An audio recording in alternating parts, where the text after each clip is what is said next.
Muy buenos días, tengan todas y todos ustedes. Antes de iniciar y siguiendo el protocolo de protección civil, se informa que en caso de alguna eventualidad, personas capacitadas en la materia les indicarán las acciones a seguir. El Tribunal Electoral de la Ciudad de México les da la más cordial bienvenida a la conferencia Democracia, Derecho y Movimientos Sociales en el marco del seminario Tena Ramírez, impartido por el Instituto Tecnológico Autónomo de México, motivo por el cual agradecemos la presencia de la doctora María Paula Zafón Sanín, investigadora del Instituto de Investigaciones Jurídicas de la UNAM. A continuación, y antes de ceder el uso de la voz a nuestra ponente, me permitiré dar lectura a su semblanza curricular. La doctora Zafón Sanín es investigadora titular de tiempo completo del Instituto de Investigaciones Jurídicas de la UNAM. Obtuvo su PhD en Ciencia Política de la Universidad de Columbia en Nueva York. Es además abogada summa cum laude de la Universidad de los Andes, en donde también hizo una maestría en Teoría del Derecho. Fue becaria postdoctoral en Estudios Raciales y Étnicos de la Society of Fellows de la Universidad de Princeton entre 2015 y 2017. Es investigadora asociada del Centro de Estudios de Justicia. Sus campos de especialización son la historia política comparada, la teoría política y constitucional y los estudios empíricos del derecho. Sus temas de investigación incluyen la movilización y los movimientos sociales, los grupos étnicos y campesinos, los derechos de propiedad, la democracia, la violencia, los derechos humanos, la justicia transicional y la metodología de investigación. Adelante, doctora, bienvenida. Bueno, buenos días. Me da muchísimo gusto estar acá y poder compartir con ustedes algunas reflexiones. Creo que el tema de movimientos sociales pues no podría ser más propicio esta semana de la movilización de mujeres. Y entonces, aunque voy a compartir con ustedes algunas reflexiones generales sobre el rol de los movimientos sociales en la democracia y en el derecho, me enfocaré bastante en la movilización femenina en México y en América Latina. Voy a empezar por un poquito qué son los movimientos sociales en general y contextualizar un poco la historia de los movimientos sociales o cuándo, cómo aparecen. Seguramente, como ustedes saben, los movimientos sociales son, digamos, parte vital de la sociedad civil. Es una forma de organización de la sociedad civil. Pueden constituir colectivos, digamos, muy bien conformados y organizados y con recursos propios, o pueden ser, digamos, formas más espontáneas de unión para la acción colectiva, proveniente de diferentes colectivos, diferentes personas para expresar agravios o insatisfacciones con el sistema en momentos determinados. Los movimientos sociales en teoría sociológica y en teoría política se entienden como compuestos por algunos elementos básicos. Lo primero son sus objetivos o metas, y estas varían mucho, digamos, tanto temáticamente, ¿no? Tenemos movimientos sociales femeninos, campesinos, indígenas, de oposición política, ¿no? Y así muchísimos de trabajadoras, y también de, digamos, si se quiere, de su nivel de intensidad o de radicalismo, ¿no? Puede haber movimientos sociales que tienen metas simplemente reformistas o incluso conservadoras, de detener alguna acción o alguna situación que no les gusta o que los agravia, hasta movimientos muy radicales que buscan la transformación del orden social y del orden político. Hay movimientos sociales, digamos, revolucionarios, ¿no? Las estrategias de los movimientos políticos, de los movimientos sociales, segundo elemento, también son muy variadas y van desde las estrategias que podríamos llamar extrainstitucionales, ¿verdad? Que no se hacen demandas a través de los canales institucionales existentes, sino que se llena la calle, se toman las plazas, se toman los edificios públicos, a veces con violencia o con acciones de facto, como tomas de tierras, incendios, robos, hasta formas muy institucionales y estrategias, repertorios de acción muy institucionales, como demandas legales, ¿no? Acciones judiciales, petitorios, lobby ante el Congreso. Y es muy importante tener en cuenta que los movimientos sociales hacen todas estas cosas, porque muchas veces los movimientos sociales digamos, o el análisis de los movimientos sociales o su comprensión en sentido común se restringe solo, digamos, a las acciones más revolucionarias, ¿no? Insurgentes y qué sé yo. Y por mucho tiempo se ha considerado un rompecabezas, una perplejidad, que en lugares con mucha desigualdad, con mucha injusticia, pues no haya más acción de los movimientos sociales, no haya más revueltas, ¿cierto? Esa es, digamos, una de las preocupaciones centrales de los sociólogos y las sociólogas que se dedican al trabajo de movimientos sociales. Pero los estudios, digamos, más recientes lo que han demostrado es que no porque los movimientos sociales no protesten o no emprendan acciones insurgentes o revolucionarias, quiere decir que los movimientos sociales no existen o no tienen agravios, ¿sí? Como decía una pancarta en la marcha del domingo, no era paz, era silencio. Los movimientos sociales, digamos, no siempre pueden actuar, ¿sí? No siempre pueden actuar a través de acción colectiva directa, porque pues hay, digamos, riesgos muy fuertes, ¿no? Como riesgos de represión, y también porque a veces los movimientos sociales no tienen los recursos o la capacidad organizativa suficiente para emprender ese tipo de acciones. Y eso no quiere decir que haya aquiescencia con el orden político o social existente. Quiere decir que los movimientos sociales, cuando no pueden actuar contenciosamente, pues lo hacen de otras maneras, ¿sí? Otras maneras como las que indicaba pueden ser buscar espacios institucionales, y también puede ser con formas cotidianas de resistencia, lo que ha llamado James Scott, las formas cotidianas de resistencia. En muchos escenarios de mucha opresión, de mucha represión, de mucho miedo, no solo al Estado, sino también a los, por ejemplo, a los empleadores, a los hacendados, piensen por ejemplo en el México de fines del 19, o en las plantaciones de esclavos, ¿sí? Que no hubiera revueltas abiertas de esclavos o revueltas abiertas de indígenas no quería decir que los esclavos y los indígenas estaban de acuerdo con el orden social de explotación al que estaban sometidos, sino que, digamos, se rebelaban en los espacios seguros, en los espacios privados, los llama James Scott, ¿sí? Ahí, digamos, elaboraban discursos de resistencia, discursos de oposición, imaginarios sobre otro orden posible que los permitían, digamos, seguir pensando que digamos, que otras formas de vivir el mundo, de existir en el mundo eran posibles, ¿no? Pero pues a la hora de trabajar, pues trataban de hacer lo que tenían que hacer para no ser azotados, ¿verdad? Para no ser reprimidos. James Scott cuenta en uno de sus libros más bellos cómo a veces el discurso privado y el discurso público se unían en unos mismos espacios, por ejemplo en los espacios de carnavales o en los espacios de fiestas de pueblos, ¿sí? O de fiestas patronales, en los cuales tanto, digamos, la clase subalterna como la clase explotadora convivía, y la clase subalterna podía hacer estrategias de resistencia veladas, ¿sí? Como por ejemplo burlarse de la clase terrateniente con máscaras o hacer ciertos eslogans. Y entonces digamos que esos momentos de desinhibición son momentos de menos peligro en los que podían surgir, digamos, críticas al sistema, pero no de manera tan abierta. Eso me lleva, digamos, a otro elemento que es fundamental para comprender los movimientos sociales, y son las oportunidades políticas que existen para desarrollar sus estrategias. Como decía, pues los movimientos sociales son estratégicos, como lo son los grupos subalternos, y entonces, digamos, en muchos casos no van a movilizarse si no existen las condiciones, ¿sí? Si las condiciones son de mucho riesgo, de mucha represión. Entonces, lo que la literatura sobre movimientos sociales ha tratado de explicar es que los movimientos sociales tienden a surgir más cuando las oportunidades políticas se abren, ¿sí?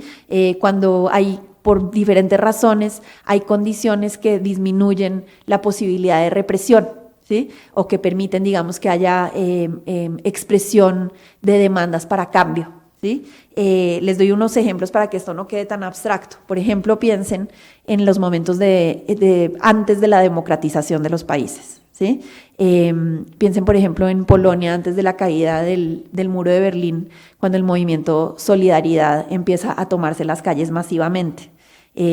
Cuando Solidaridad sale en Polonia a exigir que la oposición tenga algún rol que jugar En la política del país, pues las primeras veces se reprime a los líderes, es muy poca la gente que sale, pero cada vez como hay más y más y más marchas, el gobierno polaco se empieza a dar cuenta que la represión no es una estrategia viable, ¿sí? que le es muy costosa para su imagen y que además no tiene capacidad de andar reprimiendo todo el tiempo, y entonces cada vez se vuelven más masivas las marchas, ¿sí? Y hay quienes han tratado de explicar esa masividad de las marchas en términos de que cada vez la gente con umbrales más altos de riesgo, o sea, con más miedo a salir, pues se anima a salir, porque al ver que hay otra más gente saliendo, pues entonces le tienen menos miedo a la calle y a la represión, y ve que no hay represión, ¿sí? Entonces a eso me refiero con oportunidades políticas. Pero las oportunidades políticas también se pueden dar, puede ser que los propios movimientos sociales las empujen, ¿sí? Porque empiezan los más aguerridos a salir a la calle, o también pueden darse por razones distintas, por ejemplo, porque hay rupturas entre las élites políticas, ¿sí?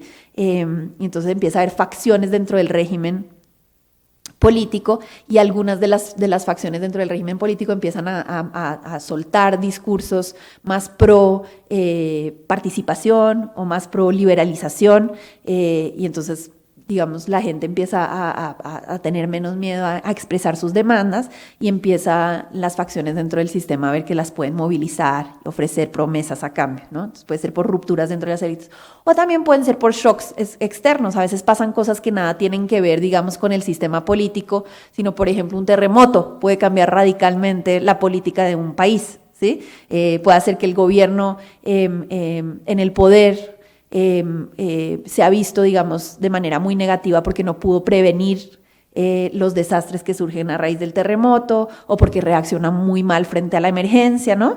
Y así puede suceder, digamos, también con otros tipos de shocks, como por ejemplo sequías, ¿no? A lo largo de la historia, sequías que afectan las cosechas muchísimo. Piensen en la Revolución Francesa, cómo surge, digamos, del hambre por la falta de pan, ¿no? Para que la gente pudiera comer, y entonces eso genera muchísimas revueltas, etcétera. Las oportunidades políticas no necesariamente dependen de los movimientos sociales, no necesariamente son endógenas a los movimientos sociales, pero sí determinan en mucho su acción, ¿sí? Su capacidad, tanto si actúan o no actúan, como cómo actúan. La literatura más reciente ha hablado también de oportunidades legales. No solo existen las oportunidades políticas, porque los movimientos sociales no solo actúan extrainstitucional o contenciosamente, no solo llenan la calle, ¿sí? Sino que también hacen demandas institucionales, y que los movimientos sociales hagan demandas institucionales pues depende en buena medida de que las oportunidades legales o institucionales existan para que las promesas de que algo va a pasar si hacen esas demandas pues se cumplan, ¿sí? Entonces la gente va a ir muy poco a los tribunales si sabe que sus demandas van a ser rechazadas siempre, ¿verdad? Pero si existe alguna reforma judicial, por ejemplo, que haga más accesible el amparo, por ejemplo, ¿sí? O que no requiera el uso de abogados para el amparo, o que no sea costoso hacer el amparo, pues eso es un cambio en las oportunidades legales que va a hacer que la gente tienda más a ir a los tribunales, ¿no? Y así, digamos, con también el sector administrativo del Estado, ¿no? Digamos, en buena medida que existan oportunidades hace que la gente acceda más a los canales institucionales. Lo otro que importa para los movimientos sociales, o los otros elementos que se toman en cuenta a la hora de pensar cómo son los movimientos sociales y qué tan posible es que tengan éxito, son sus capacidades organizativas y los recursos con los que cuentan, ¿sí? Entonces los movimientos sociales exhiben una enorme variación en qué tan organizados están y cuántos recursos tienen. En buena medida los recursos pues tienen que ver con qué tanto se organizan, ¿sí? Y la organización tiene que ver con la capacidad de atraer gente dentro del movimiento, ¿cierto? Y eso tiene que ver con qué tanto el movimiento tiene metas amplias que hagan que mucha gente venga, o una meta muy definida que haga pues que el grupo sea más pequeñito, ¿verdad? Porque solo poquitas personas comparten la meta o la ideología detrás de la meta, y eso se llama por lo general reclutamiento, y es parecido a lo que hacen los partidos políticos, ¿verdad? Y también la organización pues tiene que ver con el tipo de estrategias que se desarrollan, y por ende de cuántos recursos se necesitan, tanto materiales como humanos, ¿no? Entonces, pues dependiendo del tipo de estrategia que desarrolles, por ejemplo, si tu estrategia va a ser fundamentalmente legal o institucional, pues entonces el movimiento tiene que tener buen apoyo legal de abogados y abogadas dispuestas a apoyar, ¿sí? Pero si el movimiento es insurgente, clandestino, pues lo que más necesitas es armas, por ejemplo, ¿verdad? Entonces hay mucha variación en el tipo de organización y de recursos, pero digamos, una cosa que está clara en la literatura es que a mayor organización y a mayor capacidad de obtener recursos, pues mayores son las capacidades de acción y de éxito de los movimientos, ¿no?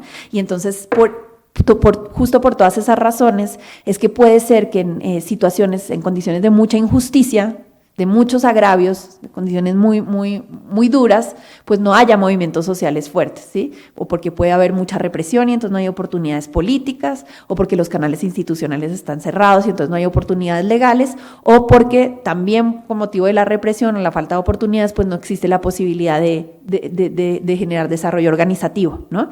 Pero el desarrollo organizativo y de recursos también tiene que ver con las etapas históricas, digamos, o sea, los movimientos sociales surgen en diferentes momentos por diferentes estructuras sociales y económicas, ¿no?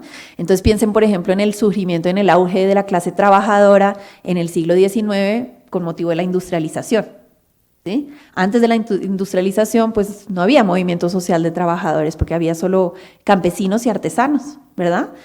Pero cuando empieza a haber fábricas, pues las fábricas generan un montón de personas reunidas en un mismo lugar con una situación muy parecida, que hablan, digamos, al menos en secreto, pues de las condiciones de explotación, de que hay niños y niñas en las fábricas, de que no los protegen contra los riesgos, ¿no? Y entonces eso genera lugares muy importantes de concentración y de organización que antes no podrían existir, ¿no? Lo mismo con las plantaciones de esclavos o las mismas con las haciendas para campesinos antes, ¿no? Y digamos, solo para, antes de adentrarme en el tema de la movilización femenina, lo otro que es muy importante es que los movimientos sociales no siempre tienden a ser comprendidos como actores vitales de la democracia y del derecho. Esa perspectiva, digamos, es más reciente. Se le trata de explicar en términos del surgimiento de nuevos movimientos sociales, lo que se conoce como los nuevos movimientos sociales que surgen en particular en los 80s y los 90s con reclamos relacionados con la identidad, ¿no? Grupos indígenas y grupos afro reclamando reconocimiento de su diferencia étnica, y mujeres y grupos LGBT reclamando el reconocimiento de su identidad sexogenérica, ¿sí? Pero, digamos, la historia de la democracia y del derecho en general y en América Latina en particular, pues es una historia que también, en la que también los movimientos sociales han sido vitales, y eso muchas veces se deja de lado. ¿Por qué se deja de lado? Porque el análisis del derecho y de la democracia o de los sistemas políticos por lo general se hace desde la perspectiva de las élites, ¿sí? Se comprende que las reformas al derecho y las reformas al sistema político vienen de decisiones estratégicas de quienes tienen el poder, ¿verdad? Piensen si no cómo se ha explicado la democracia en México, ¿verdad? Tiende a explicarse como desde arriba, ¿verdad?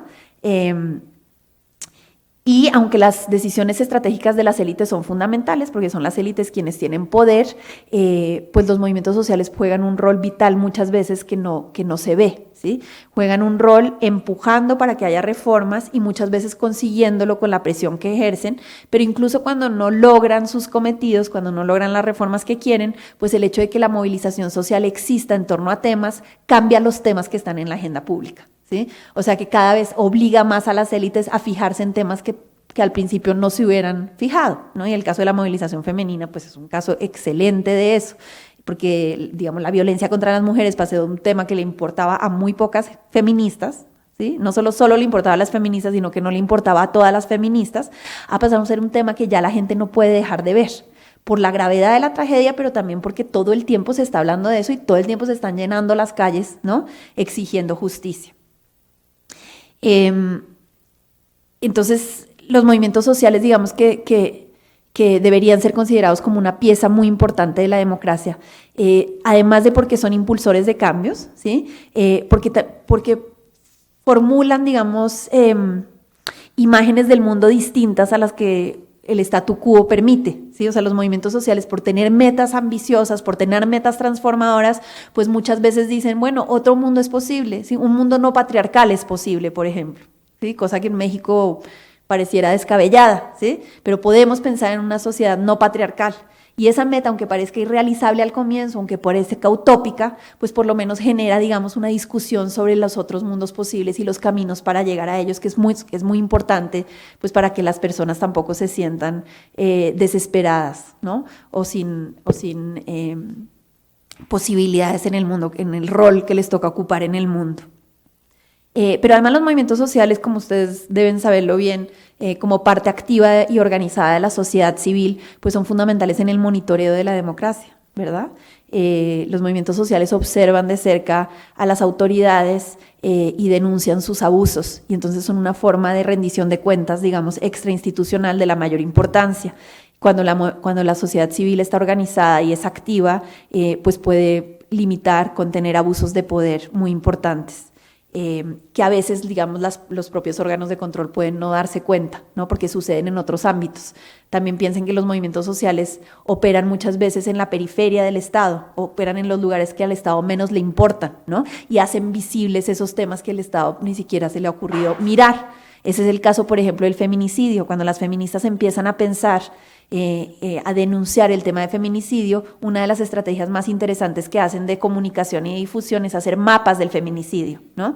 Lo mismo ha sucedido con las mapas de las fosas clandestinas en México, ¿no? Que periodistas activistas han hecho.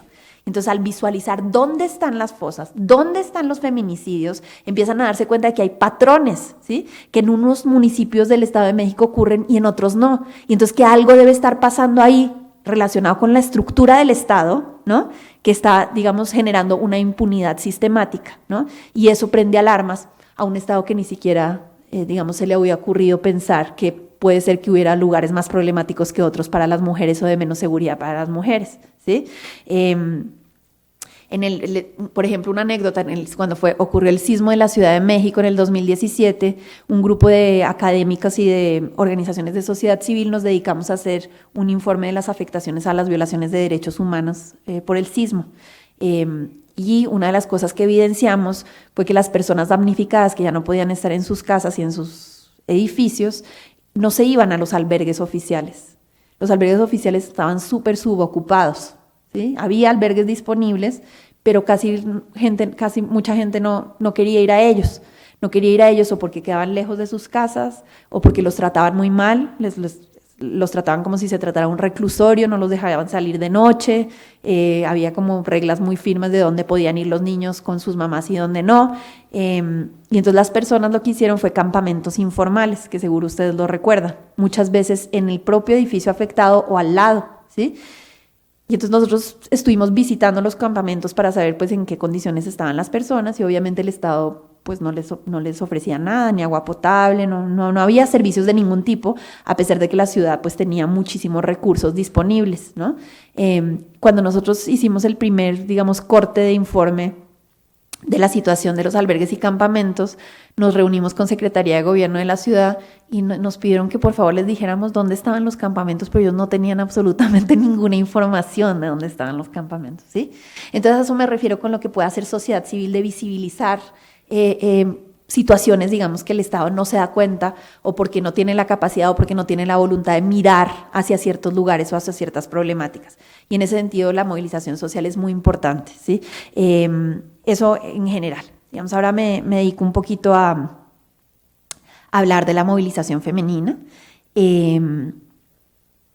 Digamos, de manera general, pues decir que se ve, y esto seguramente ustedes lo saben, los eventos que han hecho muy visible el problema del feminicidio y digamos la agenda feminista, pues son eventos que tienen un pasado largo de lucha de la movilización. Durante décadas las feministas en México han estado exigiendo una serie de reformas y de transformaciones, tanto políticas como jurídicas como sociales, para disminuir, digamos, las condiciones de inferioridad y de vulnerabilidad en que las mujeres se encuentran en este país. Y en eso el movimiento femenino y feminista mexicano forma parte de un movimiento transnacional.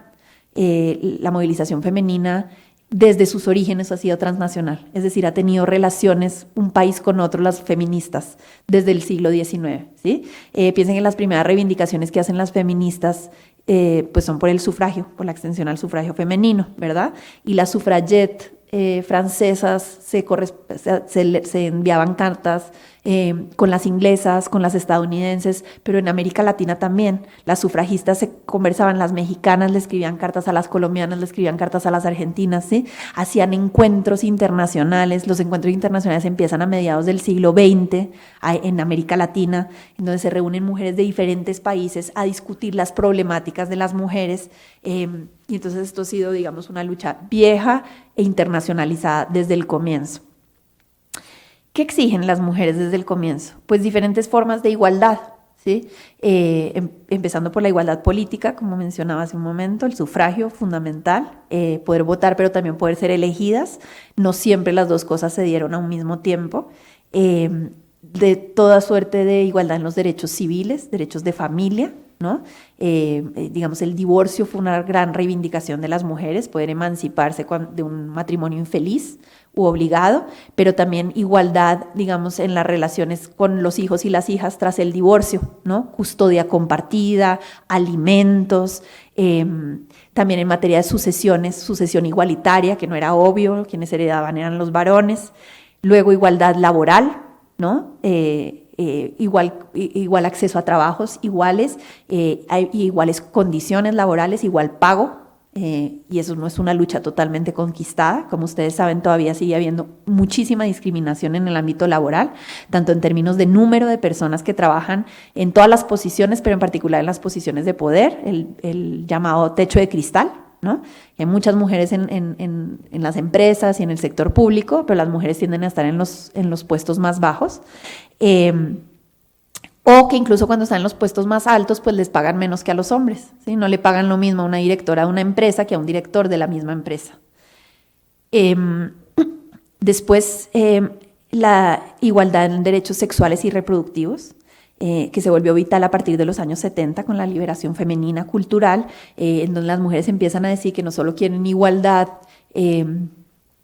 digamos, en el ámbito público, sino también en el ámbito privado. Importa muchísimo poder tener autonomía sobre su propio cuerpo, poder decidir cuántos hijos queremos tener, cuándo los queremos tener, y para eso la píldora anticonceptiva pues jugó un rol fundamental, y fue, digamos, una revolución y fue una gran conquista de las mujeres que tuvo muchísima resistencia.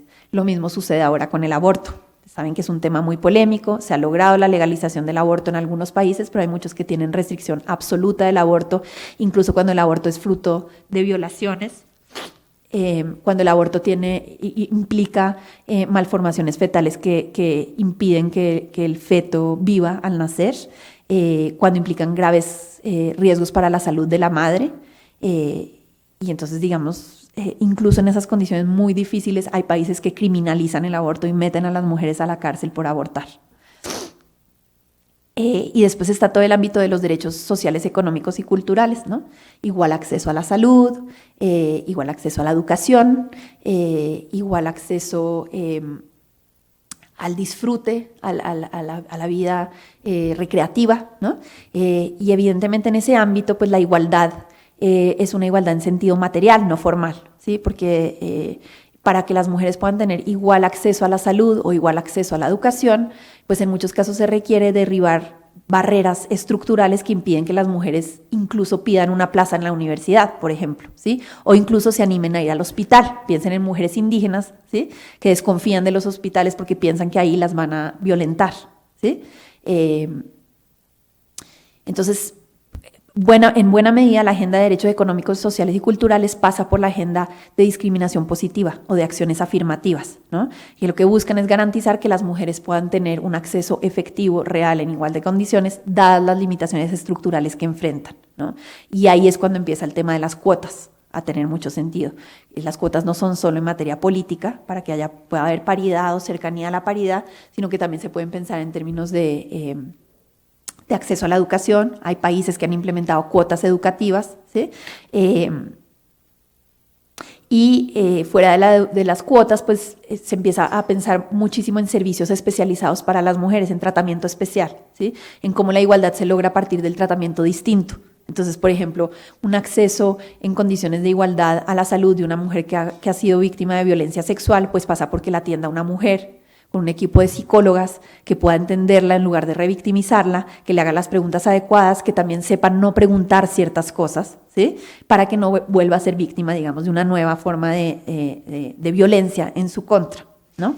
Y digamos que el eje quizá más importante de la movilización femenina reciente y el más vital en América Latina que se ha vuelto es la violencia contra las mujeres, o lo que la CEDAW, la Convención para la Eliminación de todas las formas de la violencia contra la mujer, ha llamado justamente eso, ¿no? Cómo eliminar todas las formas de violencia contra la mujer. ¿Cuáles son las formas de violencia contra la mujer? Pues incluyen la violencia física, ¿no? Desde los asesinatos hasta los maltratos, los golpes, los empujones de los que las mujeres son víctimas, digamos, tanto en el espacio privado, en particular por parte de sus maridos, sus padres, sus hermanos, como en el espacio público. La violencia física, digamos, sucede en el espacio público, muchas veces visible a las demás personas en países muy machistas.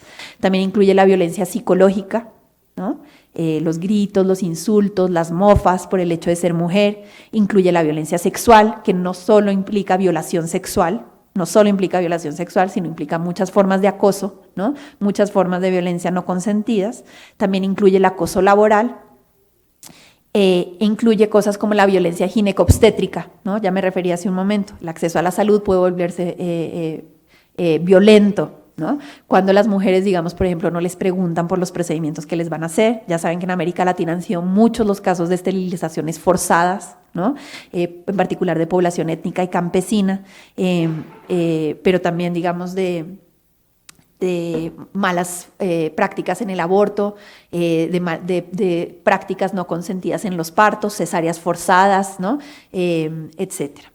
Y pues obviamente que la violencia contra la mujer incluye el feminicidio, que es un crimen de odio, es el asesinato de las mujeres por el hecho de ser mujer, ¿sí? Y obviamente que el feminicidio es la violencia más grave, más visible en este momento en México, pero pues no es la única. Y lo que es importante empezar a reflexionar es que el feminicidio se relaciona con muchas otras formas de violencia y de opresión y de desigualdad de las mujeres, ¿sí? Lo que las feministas han tratado de elaborar en su narrativa es que obviamente que la lucha fundamental es por erradicar el feminicidio, no por disminuirlo. Sí, las feministas son muy claras en que el feminicidio no tiene que bajar, no tiene que haber menos tasas de feminicidio. El feminicidio no debe existir. A las mujeres no las deben matar por el hecho de ser mujeres, ¿sí? Pero además que el feminicidio forma parte de estructuras patriarcales y estructuras institucionales de impunidad que lo permiten, ¿sí? Que no es normal que en una sociedad a un esposo le parezca admisible o posible o que no le va a pasar nada matar a su mujer porque no le hizo la comida o porque se quería separar. ¿Sí? Que eso no es normal, no es tolerable, no es algo que, digamos, no es un fenómeno saludable en una sociedad, ¿sí?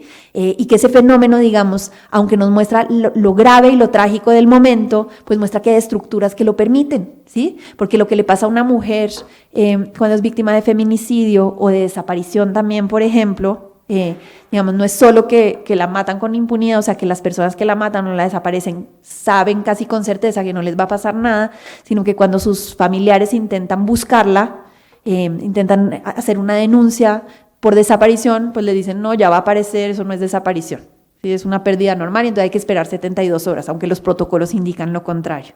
Que cuando después de las 72 horas hacen la denuncia, las tratan revictimizantemente. O sea, no con perspectiva de género, que ustedes saben que implica, digamos, que ciertas personas con cierta capacitación y con ciertos protocolos sobre qué tipo de preguntas se hacen, sean quienes atiendan a las víctimas y a sus familiares y no cualquiera.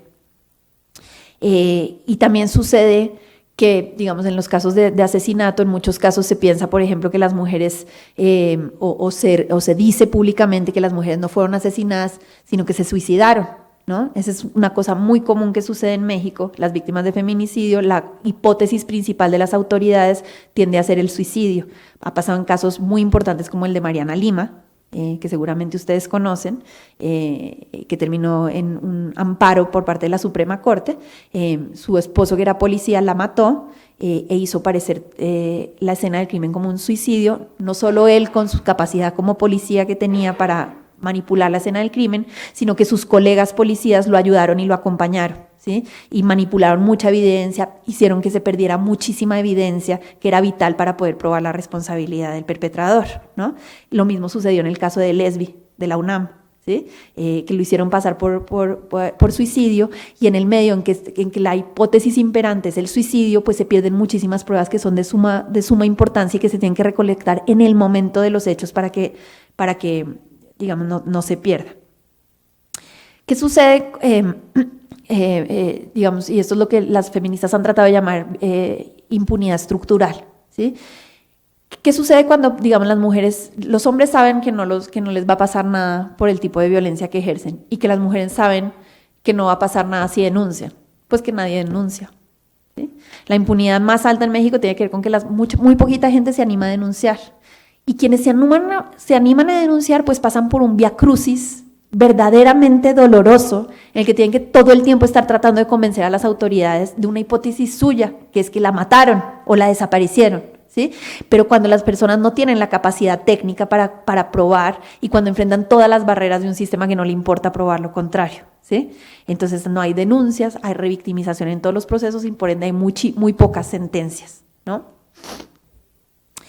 Por eso es que las feministas en México hablan de un Estado feminicida, ¿sí? Muchos de los carteles de la marcha y muchos de los mensajes que lanzan públicamente son de que el Estado es el feminicida, y en la codificación del feminicidio hicieron todo un esfuerzo para capturar la idea de que las omisiones del Estado a su deber de garantía y de protección pues constituyen responsabilidad, ¿sí? O sea, que los feminicidios no solo son responsabilidad de los perpetradores directos, sino que son responsabilidad del Estado cuando el Estado no los puede enfrentar de manera adecuada, ¿sí?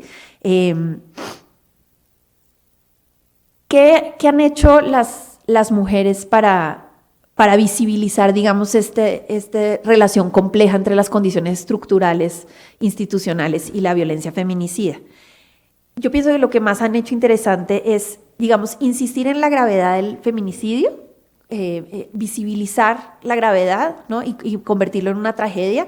Piensen que las marchas contra el feminicidio o contra la violencia contra las mujeres llevan varios años, pero cada vez, digamos, el mensaje es más contundente y más concentrado en la violencia, ¿verdad? Y eso ha hecho que ese mensaje muy simple y muy claro de erradicación, ni una más, cale en mucha gente, incluyendo muchas mujeres que no se consideran feministas o que no se consideraban feministas, que nunca se habían movilizado, ¿sí? Una de las cosas más extraordinarias de la marcha del domingo, pues fue que muchas mujeres salieron por primera vez. Muchas mujeres que puede ser que no se consideren feministas, o que les parece que las feministas son muy radicales o que gritan mucho, igual se tuvieron que unir porque les parecía imposible que en México sucedan situaciones como las de Fátima, ¿sí? Y entonces eso las feministas lo han logrado porque han tenido un mensaje muy sencillo, ¿sí? Que logra convencer a otras que pueden no estar de acuerdo en todos los objetivos del movimiento, pero que al menos en el objetivo de erradicar violencia, pues sí. Y entonces salió un montón de personas por primera vez que nunca habían salido, mujeres, por ejemplo, de clase alta, que nunca habían salido, ¿sí? Mujeres no organizadas, ¿no? Y entonces eso es muy importante. Pero lo interesante es que las feministas están tratando de lograr que el único mensaje no sea el de la violencia, sino tratar de conectarlo con las condiciones estructurales que permitan o facilitan la violencia. Y en ese sentido, por eso fue tan importante, digamos, la dupleta de la marcha con el paro, ¿sí? Porque en la marcha todo el mundo salió a gritar en contra de la violencia, y al otro día las mujeres no fueron a trabajar, ni hicieron, todas las que pudieron, digamos, hubo quienes no pudieron, pero las que pudieron hacerlo, hicieron huelga en sus casas y no cuidaron a sus hijos, y no hicieron la comida, y no hicieron lo que todos los días hacen, para demostrar cómo sería una sociedad sin mujeres, cómo repercute la ausencia de mujeres en el día a día, ¿sí? Y ese es un mensaje mucho más estructural, ese es un mensaje que exige, digamos, un cambio en la estructura patriarcal, un mensaje en las instituciones, un cambio en las instituciones del Estado, pero no solamente, ¿sí? Sino un cambio en lo cotidiano, en las violencias cotidianas, en las estructuras que permiten que las mujeres nos traten distinto, seamos consideradas distintas, nos exijan más trabajo doméstico al tiempo que hacemos trabajo laboral, ¿no? Sin considerar que ese trabajo doméstico tiene algún valor o alguna remuneración adicional, ¿no? Entonces yo pienso que una de las cosas más interesantes que está intentando hacer el movimiento feminista es conectar la violencia extrema con la violencia estructural y con la violencia cotidiana y mostrar cómo digamos, esos fenómenos son parte de una misma historia, ¿sí? Que la manera como a los hombres los crían en sociedad y como a las mujeres las crían y las educan, las socializan desde la primaria hasta la universidad en cuanto a qué tipo de roles juegan en la sociedad, ¿no? Qué tipo, por ejemplo, de profesiones desempeñan, qué profesiones son de hombres y qué profesiones son de mujeres, qué actividades del hogar son de hombres y de mujeres, que las mujeres cocinan y lavan y los hombres en cambio arreglan el lavaplatos, ¿verdad? Todo ese tipo de cosas pues repercuten en el imaginario que tienen los hombres y las mujeres sobre sí mismos, ¿sí? Y eso, digamos, en contextos en donde el Estado no opera para sancionar conductas extremas, pues puede alimentar las violencias extremas, ¿sí? Puede hacer que estas estén más permitidas o menos reprochadas socialmente. Entonces, solo terminaría por decir que el feminismo en realidad no es un movimiento monolítico, ni la movilización por la causa feminista es un movimiento monolítico, es un movimiento diverso, como suele suceder con los movimientos sociales, ¿no? Y hay, digamos, desde las metas más restringidas que comparten mucha más gente. Recuerden que yo decía que entre más restringida es la meta, pues más gente la va a compartir, ¿no? Como erradicar la violencia de género, hasta metas mucho más ambiciosas y revolucionarias. Las feministas en México llevan décadas tratando de transformar no solo al Estado, sino a la sociedad, tratando de derribar el patriarcado, ¿verdad? Y eso significa una transformación muy profunda de las instituciones, pero también de las familias, de los ambientes laborales, ¿no? De los espacios públicos, para que sean espacios seguros e igualitarios. Lo que es interesante del movimiento social como movimiento estratégico que es que pues da sus luchas con estrategias distintas según lo que pueda alcanzar, ¿sí? Y eso es lo que digamos he tratado de ilustrar con este movimiento. O sea que para ciertos tipos de metas pues hay cierto tipo de estrategias y para cierto tipo de otras metas hay otras, ¿no? Digamos que el paro para lo estructural es solo uno de los ejemplos. Las feministas en México se movilizan todos los días en la sombra o en la oscuridad sin que los hombres y las mujeres digamos, de la mayoría se den cuenta, haciendo petitorios, siguiendo a la policía, viendo qué le están haciendo a las mujeres, documentando casos de feminicidio, de violencia ginecobstétrica, ¿no? Hay múltiples maneras y repertorios más y menos visibles en que las mujeres están luchando para que la desigualdad y la opresión terminen. Voy a parar ahí para poder abrir a preguntas, si les parece bien.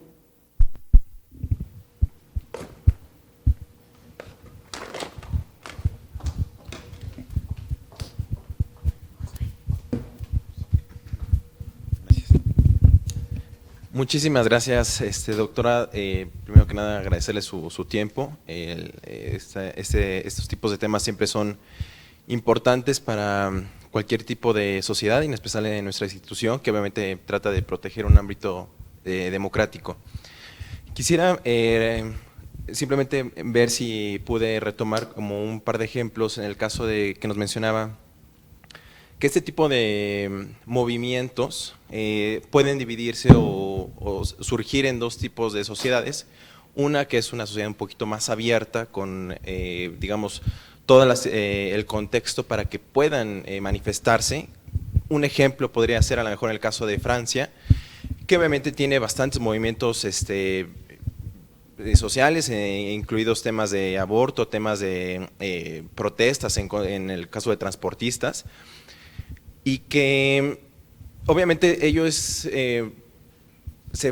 está fundado en un tema histórico, ¿no?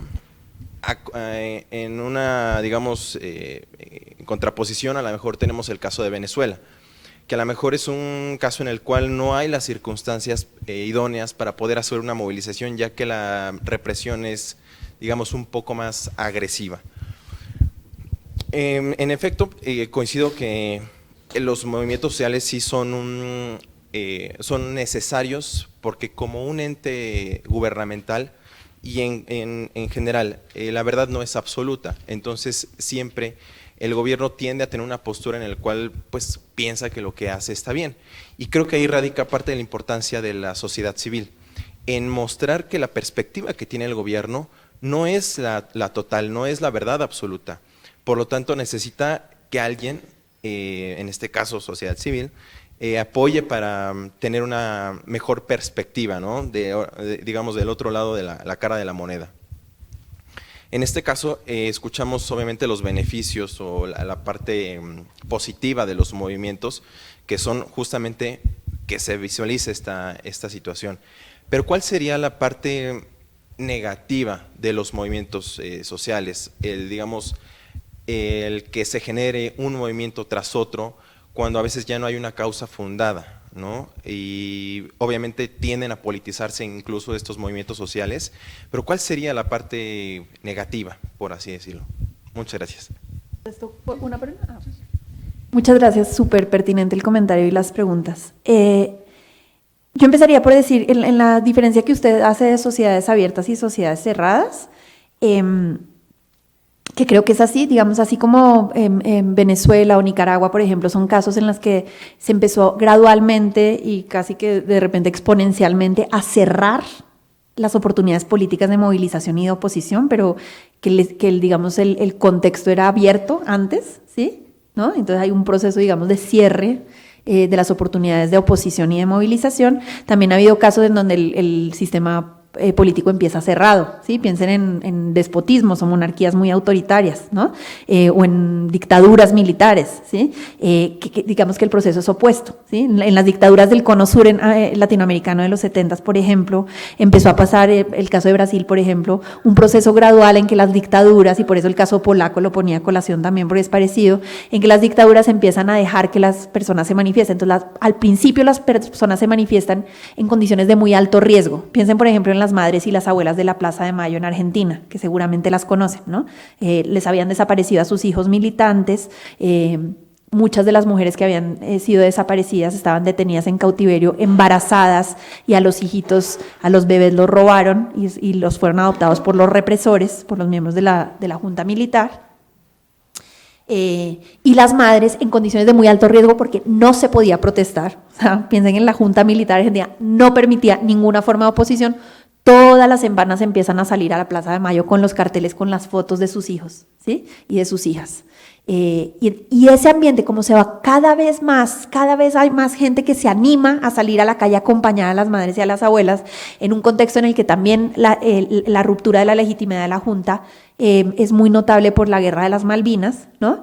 Entonces, digamos, empieza a haber un proceso de liberalización, así se llama, ¿sí? De liberalización. Y es que, digamos, no se reprime cualquier acto de protesta, y entonces ese cambio gradual se puede dar a la inversa, ¿no? O sea, así como para cerrar se puede dar para abrir. Pero en ambos casos, pues claro, hay riesgos altos de represión, y eso no quiere decir que no haya protesta. Hay muchos contextos en los que hay protesta a pesar de los altos riesgos de represión, ¿no? El caso de Venezuela es uno, pero el caso de Nicaragua, piensen, ¿no? O sea, la gente igual está saliendo a la calle a pesar de que sabe que los matan y los meten presos y etcétera. En el caso de las sociedades abiertas como Francia, obviamente que hay historias, digamos, que hacen que los países permitan más niveles de protesta. Lo que es importante recordar de eso es que esos son conquistas del movimiento de los trabajadores en particular, ¿sí? O sea, nadie les dio el derecho a protestar a los trabajadores en Francia. Hubo muchísima movilización en el curso del siglo XIX y del siglo XX para que los derechos políticos incluyeran el derecho a la protesta, ¿sí? Incluso de servidores públicos, ¿sí? En Francia, digamos, el régimen de protesta es amplio y permite que incluso servidores públicos que cumplen servicios vitales puedan protestar bajo ciertas condiciones, cosa que en América Latina no está garantizada en todos los casos, ¿sí? Entonces es muy importante pensar que eso es una conquista. Pero incluso en los países en donde la protesta está muy admitida, la protesta crónica es un síntoma de que la democracia no está funcionando bien, ¿sí? Y para eso es para lo otro que sirven los movimientos sociales, ¿sí? O sea que los movimientos sociales controlan, hacen demandas extrainstitucionales que después se pueden institucionalizar si el gobierno es receptivo, pero si el gobierno y la democracia no son receptivas, ¿cierto? Si a pesar de la demanda permanente el gobierno, digamos, no incluye ese tema en la agenda, pues entonces, ¿qué pasa? Los movimientos sociales dejan de tramitar los asuntos por la vía institucional, ¿sí? Ese es el problema de la crisis de la democracia, porque la democracia lo que hace es canalizar los conflictos que hay en una sociedad. O sea que cuando una democracia opera adecuadamente, funcionalmente, los conflictos más importantes de la sociedad están canalizados por la democracia, ¿sí? Los problemas, las tensiones, las disputas se llevan al legislativo, ¿verdad? O el ejecutivo las resuelve o en el ámbito de lo judicial, pero las personas que sienten que hay reclamos que no están siendo atendidos las pueden llevar a la institucionalidad, y cuando la institucionalidad produce resultados, pues entonces la gente no tiene que estar en la calle todo el tiempo. Piensen también que a la gente no le gusta estar en la calle todo el tiempo. O sea, hay, digamos, facetas expresivas importantes de la protesta. Hay gente que le gusta movilizarse y ve en ello, digamos, en la acción algo importante, pero los movimientos sociales se desgastan todo el tiempo en la calle. Nadie quiere estar haciendo barricadas todo el tiempo. Las hacen con el fin de que algo pase en el Estado, ¿sí? Para que lo tengan que dejar de hacer, ¿no? Y entonces, cuando el Estado no actúa de manera adecuada, pues eso muestra una crisis de la democracia, ¿sí? Entonces, por ejemplo, los chalecos amarillos en Francia, todo el tiempo saliendo, y la incapacidad de la democracia francesa para lidiar con eso, pues muestran que hay una democracia, digamos, en crisis y que no está pudiendo atender a demandas que antes sí podía, ¿no? Entonces, digamos, una cosa que es importante que usted resaltaba de los movimientos sociales y que depende de su autonomía, de que no estén cooptados por el Estado, es que son un reflejo del pluralismo en la sociedad, y el pluralismo es vital justamente para que haya conflicto, ¿sí? Porque la idea de la democracia no es acabar con el conflicto, sino es que el conflicto sea canalizado institucionalmente, ¿verdad? O sea, que en vez de matarnos, pues votemos, ¿sí? Y ese es el dicho famoso de Engels, de que los votos o los votos de papel reemplazan las piedras, ¿no? Los votos de papel son piedras de papel, en realidad, ¿no? Y entonces la gente se sigue peleando, pero sí sigue peleando en el Congreso. No es que dejemos de estar de acuerdo, dejemos de estar en desacuerdo. O sea, seguimos, digamos, considerando unos que el aborto debe ser legalizado en todos los casos, otros que en ningún caso y otros que en algunos casos. Pero que esa posibilidad de conflicto se tramite en la vía legislativa es de gran importancia, ¿no? Y eso depende en buena medida que haya pluralismo. Cuando el Estado impide, reprime al movimiento social, o cuando lo coopta, que es lo que sucede en muchos casos, ¿sí? Que es que el Estado para hacer concesiones, digamos, no solo hace la reforma, sino que además trae el movimiento a que forme parte del Estado, a que trabaje en la implementación de las reformas, y en esa medida el movimiento ya deja de ser opositor, ¿sí? Pues entonces el movimiento, al no tener autonomía, ya no puede criticar al régimen de la misma manera que lo hacía, ¿no? Y entonces pieza fundamental que pueden jugar los movimientos sociales, mantenerse autónomos para ser pluralistas, para mantener el pluralismo en la sociedad. ¿Qué es lo negativo de los movimientos sociales? Pues que a veces los movimientos sociales son cooptados, ¿sí? No siguen la lucha autónoma. Usted dice, bueno, que a veces siguen indefinidamente a pesar de que ya lograron cosas. Yo no sé si eso necesariamente sea malo. Puede ser que en algunos casos, si insisten en una cosa que usted ya considera que se agotó, pues puede ser. Cuando los movimientos sociales permanecen, pues porque creen que el problema no está agotado. ¿Por qué el problema puede no estar agotado? Uno, porque, por ejemplo, y ese es el problema más importante en México, es porque usted logra la reforma, pero no pasa nada con la reforma. En México está consagrado como delito en el Código Penal el feminicidio. ¿Cuántas personas han sido juzgadas por feminicidio? ¿Cuántos feminicidios sigue habiendo en la sociedad? ¿Cuántos son denunciados? ¿Sí? Entonces, el problema no se agota en la adopción de una ley. Ese es el caso en México. Las leyes en México se incumplen todo el tiempo. El problema en México no es que haya leyes malas, es que las leyes no se cumplen, ¿sí? Entonces los movimientos sociales pues tienen que seguir la lucha exigiendo aplicación o implementación de las normas. En otros casos lo que sucede con los movimientos sociales es que se inventan nuevas metas. Piensen en el movimiento feminista de décadas que describí. Empiezan las sufragistas a decir queremos derecho al voto. Una vez consiguen el derecho al voto se dan cuenta que nadie vota por ellas, ¿sí? ¿Por qué? Pues porque hay estructuras sociales que no quieren que sean las mujeres las que sean las representantes en la Cámara y en el Senado. Entonces necesitamos otro tipo de igualdad, necesitamos derechos civiles, necesitamos derechos económicos y social, y se van surgiendo nuevas luchas a partir de las conquistas. La conquista genera nuevos problemas, ¿no? Y genera nuevos horizontes políticos de posibilidad. Entonces los movimientos sociales son creativos en ese sentido, se inventan nuevas metas, ¿no? ¿Alguien tiene alguna pregunta más? Ahí, Isidro. Gracias, doctora. Bueno, pues es un tema, bueno, son dos temas sumamente importantes, tanto movimientos sociales como también en la parte de feminismo. Tengo muchas preguntas, pero bueno, seré muy breve y solo me abocaré nada más a una, conocer su opinión respecto de la propuesta que hizo la Fiscalía de despenalizar el feminicidio, no ponerlo como tipificado pues como feminicidio, sino ponerlo como un agravante. Creo que responde a un contexto específicamente, incluso es como una bandera también, como el tenerlo tipificado como tal, creo que es una bandera verdaderamente legítima de lucha, no nada más para con las víctimas, sino para todos estos casos, y que sea algo muy específico para toda la sociedad. Creo que esa parte, y también conocer su opinión respecto de esta situación. Muchas gracias. Sí, muchas gracias. También súper importante la pregunta. Yo pienso que esa propuesta es un despropósito absoluto. Primero porque simbólicamente el feminicidio consagrado en el Código Penal es una gran conquista del movimiento feminista, y entonces, digamos, lanzar el mensaje de que eso no debe estar ahí, como usted dice, digamos, es hiriente, ¿sí? Para el movimiento. Estratégicamente es medio un suicidio político, porque, digamos, no tiene ningún sentido hacer esa propuesta, porque en términos prácticos eso no cambia nada, porque como yo dije hace un momento, digamos, el problema es que efectivamente persigan a las personas que matan a las mujeres, ¿no? Y eso es lo que no está sucediendo. Entonces, pensar que el problema es legal, que hay que cambiar la modalidad del delito, pues, digamos, evade el problema fundamental, y políticamente, pues, no gana ni un voto, ¿sí? Aliena a las mujeres y no consigue, digamos, apoyo de casi nadie.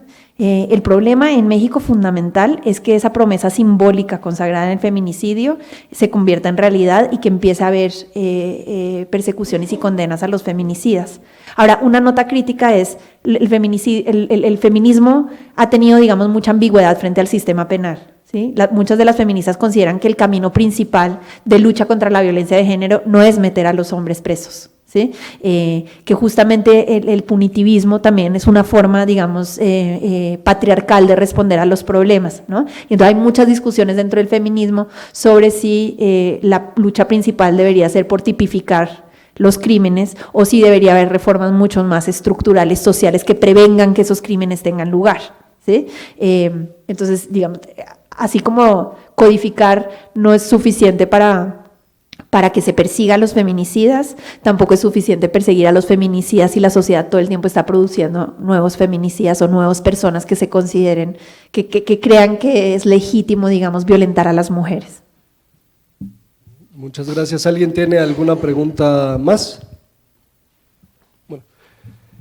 Bueno, pues agradecemos muchísimo a la doctora María Paula Zafón Sanín por la conferencia Democracia, Desarrollo y Movimientos Sociales, y invitaríamos con toda amabilidad a la magistrada Marta Mercado Ramírez, integrante del Pleno de este Tribunal Electoral, a acompañarnos al frente para hacer la entrega del reconocimiento a la doctora.